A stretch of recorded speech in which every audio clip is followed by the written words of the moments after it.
How are you today? Hello everyone. Congratulations again on your honorary today. Thank you very much. It really feels very special being here tonight. And of course, thanks to the Indian American Forum who have honored me here. I'm very thankful to all of you who are here. It really means a lot to me. It's very, very special. Thank you so much. So Manmeet, I know I understand you're being honored today for your community service, and you're doing a tremendous job over the years. How do you feel about the community involvement here in New York? It is actually my passion of life, I would say at this point. I have been in this country for almost 30 years, and I can remember going back to the days, when I came here, the Indian community was very small. I mean, it was like, everybody welcomed me with so much love. It was wonderful, like having your family here. But then at the same time, there was a need for Indian culture. I can go back to the days when I remember that all of a sudden you would find out, or from a phone call back home, that this was holy and not even know about it. And the people didn't even know about it. I mean, it was Rakhi and people didn't even know about it. The festivals would come and go by. And that's when I felt that, goodness, we really need to get together, all of us, and bring the Indian culture, something that we're so proud of, and kind of celebrate, the Indian culture that we're so proud of over here. That's great. Now, how did you get involved in the community service? Well, I'd like to say that it's the motherhood in me that kind of got me started. I remember, again, I always felt that there was a need for it, but the day, I think when I became a mommy, it's like, we expect so much from our children, but I really think that we need to kind of set examples from them, especially when we're so far away from our home. This is it, this is what we have. And here we are, the children are with the American schools, all they have to, basically they're open to the American culture, but we want them to be Indians. So in order to bring that Indian in them, you need to kind of take that step and kind of show them. So there I was doing the Indian thing, and I hope that my son will do the same one day, and I'm loving it. Very good. And a little... Thank you. A little spin off to that. What motivated you to get involved? When I was growing up back home, I saw my parents do a lot of it, my parents and my grandparents.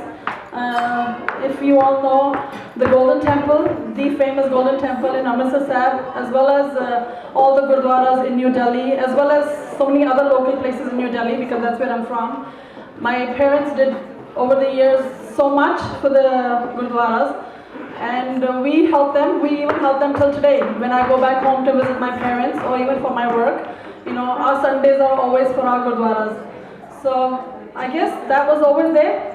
I watched them, and I was always very proud of it. Even my grandparents did so much that I didn't realize it at that time. But once I was in New York, I guess bolte hain na ki wo blood ne, khoon ne kuch kiya, and here I am doing the same. Very good. Aside from all this community involvement and all the work you do for the community that we have out there, I understand you're a very successful businesswoman as well. How do you make time to decipher between both and be so successful at both things? Well, I think the only one person who would get credit for that is my husband. He's been there all along. I know that everybody knows me and everybody thinks so good of me, but I know that I wouldn't be here if it wasn't for him. I mean, he's been my backbone all along for the last 30 years. He's supported me in everything. So I would really like to personally thank him if I haven't thanked him enough before. It's all him, it's not me.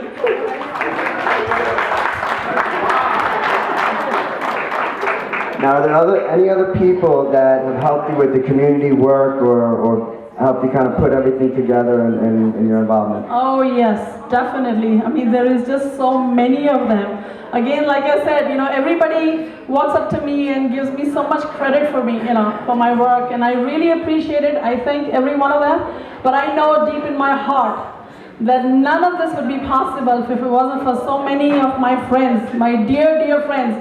And I call them friends, but at this day and age, after 30 years, with all the help and support that I get from them, they are my family. Back home is my family, is one thing, but you guys are my family here today.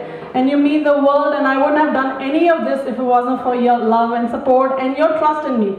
So thank you all very much. Love you guys. Every one of you is here. Right, what made you take the General Secretary role at the Gurdwara? Well, again, together, just myself and my friends, we do so much work in the Gurdwara, and somehow people have had trust in us. They have seen that we actually do what we promise. We deliver, as they say, and we've been very successful. And it's not only Gurdwaras. I honestly feel in my heart that when you're in, away from your home, away from India, like we're in America here. I mean, basically, whether it's Gurdwaras or mandirs, our house of worship, basically, this is where we all come together.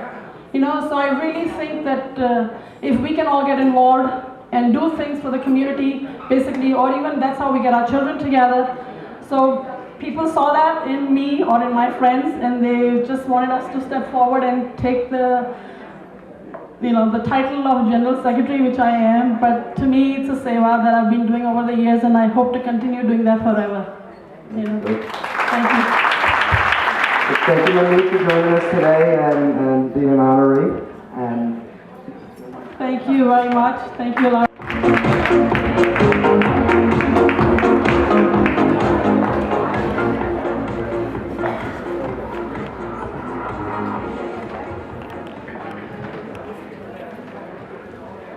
Good evening. Good evening. I'm just going to give a brief background, very, very brief, and not nearly as comprehensive as what Lavina has done. But Lavina Melvani is a New York-based journalist who has written for many publications, including India Today, Newsday, The Week, Art and Antiques, and several in-flight magazines. She has lived in Africa and Hong Kong before coming to the U.S. She's received several IPs for her long-form writing and also blogs for the Smithsonian's Homespun Indian American Project. Lavina publishes the Lassi with Lavina project online. It's an online blog which focuses on Indian art and culture and spotlights the Indian community. She's also co-founder of the Children's Hope organization, which is Children's Hope of India, which is a 20-year-old organization dedicated to children's health and education. Please give Lavina a warm welcome. Thank you, everybody. I'm really delighted to be here today. Within the community that I really want to serve and write about, I'm really happy to be here today. And thank you to Indu for giving me this opportunity. First question I have for you is, how did you get started in writing? I've been writing since I was 10 years old. I'm sorry to interrupt. I just please request from the honorees on stage, if you could please keep the conversation down to a minimum. Thank you. Yeah, I've been writing forever, since I was 10 years old. I think I made my first check, which was 10 rupees or something like that, for a children's magazine. And after that, I was fortunate that my husband and we traveled a lot. So we were in Hong Kong, then we were in Africa before coming here. So everywhere I got a chance to see the communities and write about them. How do you feel personally, how the Indian community has grown in the U.S. since you first started writing about it, and also maybe specifically women's changing roles as you've seen throughout current history? When I came here in the 1980s, it was such a small community that if we saw any Indians, we just get thrilled and we'd go running to talk to them. Now, we run the other way. There are too many Indians. But it was great fun to, be almost like a pioneer in here. And it was interesting to write about it too, because it was such a small community that people would love to tell me their stories, and I would get them into all the magazines, into India Today, all the success stories. And finally, now it's come to the stage where I see there's so many women journalists. It really makes you proud. They're all studying at Columbia and New York University. They're with Wall Street Journal. They're all doing extremely well. I'm going to ask you a question now, next about Lassi with Lavina. I love the name, it's catchy, obviously. It's a blog that you write. Now, can you tell us more about it? And I know you've said that you seem to have a very large younger readership in that. And can you tell us what you think may attribute to that? Well, Lassi with Lavina is really a tongue-in-cheek, kind of a funny blog where I write about everything but seen through the prism of India. And I think maybe the younger generation kind of connects with the voice, and because I really spotlight all the younger community a lot. So yes, I mean, it's about books, it's about movies, it's about all the things that young people like to do. So, I mean, I sort of welcome you all to come and have a virtual Lassi with me in there. Would you like to share the website address for everyone who may not be aware of it? Right, I mean, Lassi everybody knows, so it's lassiwithlavina.com. Thank you. And finally, which I know is a big part of your life and many other people here, would you like to tell us more about Children's Hope India and what it does and how it's come about? Children's Hope India is very, very dear to my heart. We started it 20 years back. I helped co-found it. Deena Pehlajani over there is the founder, and she called me up one day and just said that we should start doing something for our community over here and back home. And we too, with another few members, Radha Vanjani, there were 5 of us actually, we met over the kitchen table, and that's how we started. And today, I mean, this year we are celebrating our 20th anniversary, and we have 20 projects all over India for health, education, working in the slums. I mean, if any of you, I invite you all, when you go down to India, to go and take a look, and you will be so touched and you will want to be part of it. Do you have any final words for our audience here today? Well, I'd like to first of all tell you that all of you should come for our 20th year gala, which is happening at Pier 60 on October 7th. And the other thing I'll just tell everybody is follow your dreams, because if you have a passion for something, it always works out in the end. I'll have to say from personal experience that Children's Hope Gala is something to be a part of, that's for sure. Yep. Thank you, Lavina. Can we please give her a round of applause?